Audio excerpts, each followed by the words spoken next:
आषाढी एकादशीच्या तुम्हा सर्वांना मनपूर्वक शुभेच्छा. स्वागत आहे तुमचं माझ्या मिनी ब्लॉगमध्ये.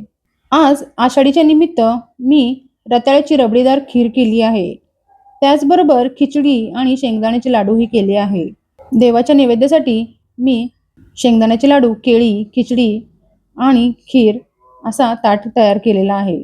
सकाळी आहुंच्या डब्याला भगरचे उपीट केले होते. आज अथर्वने छानशी अशी पूजा केली आहे. आमच्या सोसायटीत विठ्ठल रुक्मिणीचे मंदिर आहे. सकाळी मला पूजेला जायला जमलं नाही. संध्याकाळी मी आता भजनाच्या कार्यक्रमाला जाणार आहे. आज मी अशी छोटीशी रांगोळी काढली आहे. संध्याकाळी भजनाचा कार्यक्रम अगदी छानपणे पार पडला. त्यानंतर महाप्रसादाचेही आयोजन होते. संध्याकाळी भजन संपून मग प्रसाद घेऊन घरी आले. व्हिडिओ आवडला असेल तर लाईक करा, सबस्क्राईब करा, फॉलो करा. भेटूयात नेक्स्ट व्हिडिओमध्ये.